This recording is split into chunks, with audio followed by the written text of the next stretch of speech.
Bhaktivan channel ప్రేక్షకులకు నమస్తే. సాయి సత్సంగానికి స్వాగతం. ఇవాళ మంత్రతంత్రాలు జ్యోతిష్యం పైన బాబా ఏమి చెప్పాడు అన్నటువంటి విషయాల్ని మనం తెలుసుకుందాం. ఇక్కడ సత్సంగము అనే అనేక ఎపిసోడ్లు మనం చేశాం. దీనివల్ల ఏంటంటే సత్సంగత్వే నిస్సంగత్వం, నిస్సంగత్వే నిర్మోహత్వం, నిర్మోహత్వే నిశ్చలతత్వం, నిశ్చలతత్వే జీవన్ముక్తి అని శంకరాచార్యులు చెప్పారు. కాబట్టి జీవన్ముక్తి కోసం మనం ఇవన్నీ తెలుసుకుంటున్నాం. అంటే ఇక్కడ మంత్రాలు, తంత్రాలు, ఈ జ్యోతిష్యం వీటి పట్ల బాబా ఏమి చెప్పాడు, వీటి గురించి ఏమి చెప్పాడు బాబా అన్నటువంటి విషయము సాయి భక్తులు తెలుసుకోవాలి. మళ్ళీ సాయి భక్తులుగా ఉన్నటువంటి వాళ్ళు నా మంత్రోపదేశం చేయమని బాబా దగ్గర చాలామంది వెళ్ళారు. ఒక ముస్లాం వెళ్ళిందని మీకు అందరూ తెలుసు. కానీ మరి శ్రీమతి కాపాడేకు రాజారాం మంత్రం ఉపదేశించాడని, శివమ్మ తాయికి గాయత్రి మంత్రం ఉపదేశించాడని చాలామంది చెబుతూ ఉంటారు.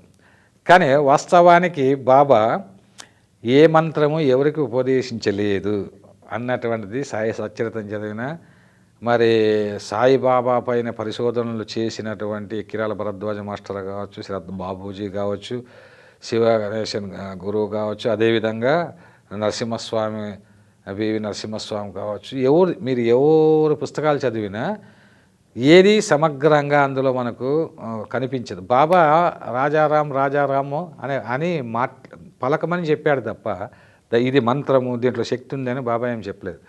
అదేవిధంగా గాయత్రి మంత్రాన్ని పఠించమ్మా అని చెప్పవచ్చు. అదేవిధంగా ఏకాదశ అంటే ఆయన తనకు ఏది పుస్తకం తోస్తే ఆ పుస్తకాన్ని, భగవద్గీతను చదవమన్న కొద్దిమందికి చెప్పాడు, ఏకనాథ్ భాగవతం చదవమని కొద్దిమందికి చెప్పాడు, అదేవిధంగా మరి గురుచరిత్ర చదవమని కొద్దిమందికి చెప్పాడు. అంటే బాబా మంత్రతంత్రాల పట్ల బాబా పలుకే మంత్రము తప్ప ఈ మంత్రము ఆ మంత్రము జపించండి అని చెప్పేసి బాబా నామగురువు కాదు. ఆయన ప్రేమ గురువు. అంటే నామం ఇచ్చే గురువు కాదు, ప్రేమను పంచే జగద్గురువు. జగన్మాత యొక్క స్వరూపమే షిరిడి సాయిబాబా అన్నటువంటి విషయాన్ని బాబా భక్తులు గుర్తించాలి. ఎందుకంటే జగన్మాత మంత్రాన్ని 4-5 సంవత్సరాల వయసులో ఉన్నప్పుడు బాబా మరి బృందావనానికి పోతూ ఉన్నప్పుడు దారిలో మూర్ఛ వచ్చి పడిపోయాడని ఆయన ఒక గురువు తీసుకొని వెళ్ళి హిమాలయాల్లో అతనికి జగన్మాత మంత్రాన్ని ఉపదేశించాడని, ఆ జగన్మాత మంత్రాన్ని నిరంతరము జపించడం వల్ల ఆ ఆదిశక్తి, ఆ అమ్మవారి యొక్క శక్తి మొత్తం విశ్వశక్తులన్నీ కూడా ఆయనలో ప్రవేశించి ఆయన 16 ఏళ్ల వయసులో షిరిడీలో ప్రత్యక్షమయ్యాడని, అక్కడ నుంచి అందుకే సకల దేవతా స్వరూపుడు, సకల గురుస్వరూపుడు, సర్వజ్ఞుడు, సర్వంతర్యామి షిరిడి సాయిబాబా ఎలా అయ్యాడన్నటువంటి విషయాన్ని 1942లో మైసూరులోన రాజర్షి బాలయోగి అనే అతను రాశాడు. ఆ విషయాన్ని తూముపూడి కోటేశ్వరరావు లీలా సమాధి అనే ఒక పుస్తకంలో ఆయన రాశాడు. అంటే ఈ విషయం చాలామందికి తెలియక మరి రకరకాలుగా బాబా జననాన్ని గురించి, జన్మ రహస్యాల గురించి, తల్లిదండ్రుల గురించి వాదోపవాదాలు చేశారు. చాలామంది అదే బాపన కుటుంబంలో పుట్టాడని, పకీరుల కుటుంబంలో పుట్టాడని, ముస్లిం ఇలా ఇవన్నీ కూడా ట్రాష్, అన్నీ అబద్ధాలు. ఎందుకంటే జగన్మాత స్వరూపమైనటువంటి ఒక శక్తికి కులము, మతము, తల్లిదండ్రులు ఇవే ఉంటాయి, ఏమి ఉండవు అన్నమాట. అందుకే జగన్మాత ఆదిశక్తి నుంచి బ్రహ్మ విష్ణు మహేశ్వరులు కానీ, వేదాలు కానీ, ఉపనిషత్తులు కానీ, లలితా సహస్రనామం మీరు పఠిస్తే అందులో ఎన్ని పదాలు ఉన్నాయో అన్ని పదాలు బాబాకు వర్తిస్తాయి. అందులో ముఖ్యమైన ఒక పదం ఏంటంటే ఆమెను ఒక సముద్రంతో పోల్చి కరుణా సముద్రం లలితాదేవి. అంటే జగన్మాత ఒక కరుణ సముద్రం. అంటే ప్రకృతిలో ఎక్కడ చూసినా ఆమె యొక్క ప్రేమతత్వం, ఒక పక్షుల రూపాల్లో తల్లి పక్షి పిల్లలకు పులుగులు అందించడంలోనే ఆ ప్రేమ. అదేవిధంగా ఒక గోమాత లేక దూడను ఎట్లా ప్రేమిస్తుంది, ఎలా పాలిస్తుంది, ఇవన్నీ ఏ పక్షులన్నా తీసుకోండి, జంతువులన్నా తీసుకోండి, ఏ మనుషులన్నా తీసుకోండి, తల్లి పిల్లల్ని ఎలా ప్రేమిస్తుందంటే ఆ ప్రేమతత్వమే సాయితత్వము. ప్రకృతిలోని అమ్మవారి ప్రేమతత్వం ప్రకృతిలో ఉన్నదే. ఆ ప్రకృతి ప్రేమతత్వమే సాయి తత్వము. సమగ్రమైనటువంటి ఒక సేవాతత్వమే సాయి విగ్రహము. సాయి దేహమంతా కూడా, దేహంలో చేతులు, ఆయన ఎప్పుడూ వంటలు చేసేవాడు, వంట పాత్రలు. వంట ఎవరి కోసం చేసేవాడు? భక్తుల కోసం. ఆయన ఊది ఇచ్చేవాడు చేత్తో. ఆ ఊది ఎవరి కోసము? భక్తుల సంక్షేమం కోసం. అదే దుని ముందు తదేకం, కన్నులతో తదేకంగా అగ్నితత్వం అంటే దునిని చూసేవాడు. ఎవరి కోసము? భక్తుల కోసం. ఎక్కడో కమ్మరి కులంలో ఆ పడిపోతున్నటువంటి ఆ బిడ్డను రక్షించడానికి ఇక్కడ దునిలో చేయి పెట్టాడు. ఎవరి కోసము? భక్తుల కోసం. ఇలా ప్రతి యొక్క చర్య బాబా, ప్రతి చర్య అంటే బాబా బాబా నీ దినచర్య యొక్క యజ్ఞం, నిన్ను సేవించు వారిది స్వర్గం. అంటే ఒక పాటలో నేను ఈ లైన్ రాశాను, బాబా దినచర్య యొక్క యజ్ఞము.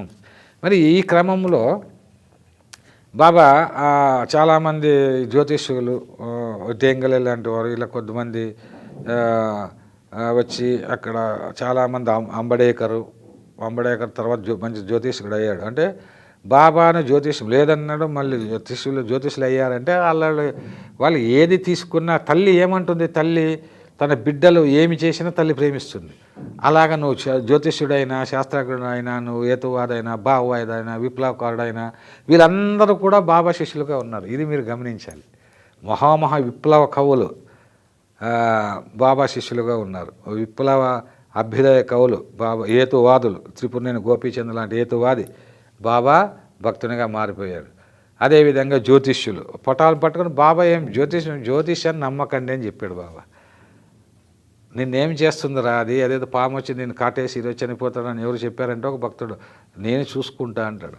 సో జగన్మాత లేని పాములు కానీ, క్రిములు కానీ, కీటకాలు కానీ, మృగాలు కానీ ఉంటాయా? అన్ని శక్తులు, అన్ని రూపాలు, అన్ని జగన్మాతే కదా, అంటే సాయిబాబానే. కాబట్టి సత్కర్మలకు దుష్కర్మలకు సాక్షివి నీవే సాయిష, అహమును తుంచి ఇహమున నన్ను బ్రోవు గురుడవు నీవే జగదీశ. సత్కర్మలకు దుష్కర్మలకు సాక్షివి నీవే సాయిష అనే ఒక పాటలో రాశా. అంటే సాయిబాబా పేద సినిమాల్లో చాలా పాటలు రాశాను నేను, ఒక పరవశించి. అంటే నేను రాశానా? ఇక్కడ ఇంకొక విషయం, మనం ఏది రాసేది ఉండదు. ఎందుకంటే ఆ శక్తి స్వరూపుడు, క్రియేటివిటీ, ఈ సృజనాత్మక శక్తి కూడా. ఇప్పుడు భూషణం అంటారు కదా, ఈ వాక్, ఇట్లాంటి వాక్, నా నుంచి వచ్చే వాక్ కూడా, వాక్ శక్తి కూడా బాబానే. కాబట్టి మనం అన్నం గురించి చెప్పాడు, అన్నం పరబ్రహ్మ స్వరూపం అంటాడు. అన్నదానం చేసేవాళ్ళు, గుడ్డలు లేని వాళ్ళు గుడ్డలు ఇచ్చేవాడు నా దృష్టిలో గొప్పవాళ్ళని బాబా అన్నారు. సో సూక్ష్మమైనది సాయి తత్వం అన్నమాట. అందుకే సాయి దేవాలయాల దగ్గర అన్నదానాలు అన్నీ చేస్తుంటారు. ఇక గ్రహాలు అంటారా, నవగ్రహాలు, గురుడు కానీ, శుక్రుడు కానీ, శని కానీ, కుజుడు కానీ, వీడు పడతాడు వాడు పడతాడు, వానికి ఇది చేయండి ఈయనకి ఇది చేయండి అని చెప్పేసి ఆ ఉంగరాలు చేసుకుంటే ఈ ఉంగరాలే తొడగండి ఇవన్నీ చెప్తారు. ఇవన్నీ ట్రాష్ అన్నమాట. అంటే వాటిలో శక్తి ఉండదా? సైంటిఫిక్గా కొద్దిగా శక్తులు ఉండొచ్చు, సైంటిఫిక్గా లేదని చెప్పలేం.